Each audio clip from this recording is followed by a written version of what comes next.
When I started, it was more for me. And now, every time I make a scarf, I imagine who might be more comfortable in the cold weather. I realized what a blessing I was getting out of it. And I've already done approximately 100.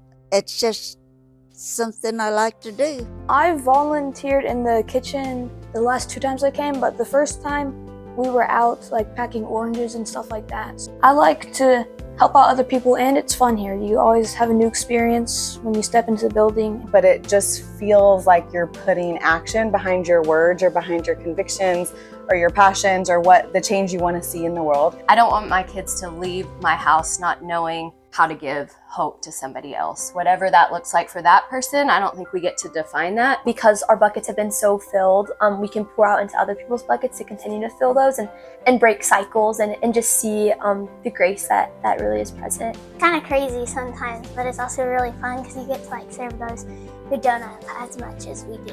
I hope the impact that we leave is just that the residents of the park, the residents of our community know that they're not alone. I just think it's really important that as a society, we take care of each other. While we are a natural gas provider, we're also here for our community. I think that's what I hope the residents see. I've always felt that the homeless just didn't have much of a voice in our community.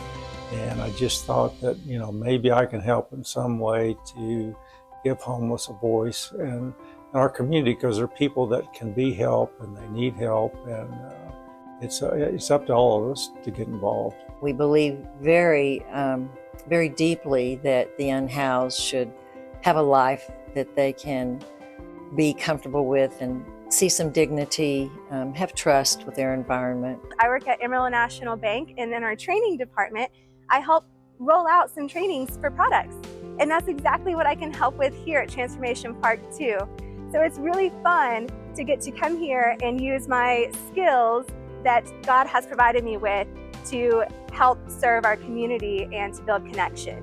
So it's been really cool to get to know all of the residents and to be that listening ear without judgment for them, to just simply connect and start that healing process. I am actually in charge of logistics. We have to play Tetris in the freezer. We have to play Tetris in the refrigerator to find places to put all the food that comes in that's necessary to feed as many people as we do. People change.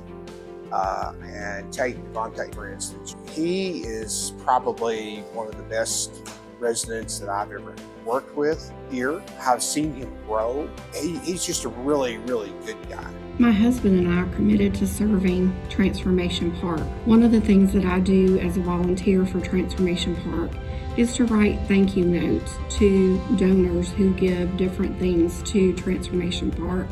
And I feel like if God can use me just to plant a seed, then I'm doing something for the community.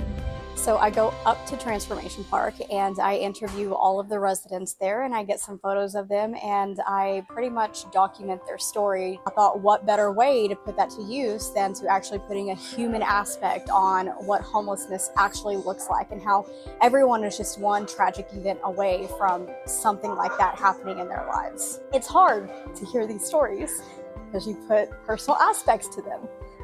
You start thinking about those around you that are similar to that. And this one lady, just her personality reminded me so much of my daughter, and it was just, it hit my heart, man. They have a story.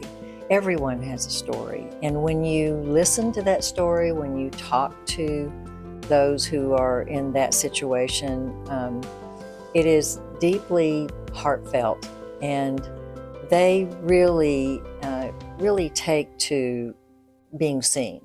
Because for the most part, I think they feel like they're unseen. So many people just pass them by and don't even say hello. And when you take the time to talk with someone who is having a difficult time, you know that they're getting some dignity out of this. We're all individuals, we're all personalities, and everyone has a space in this world. And the unhoused needs to have support to be able to see that.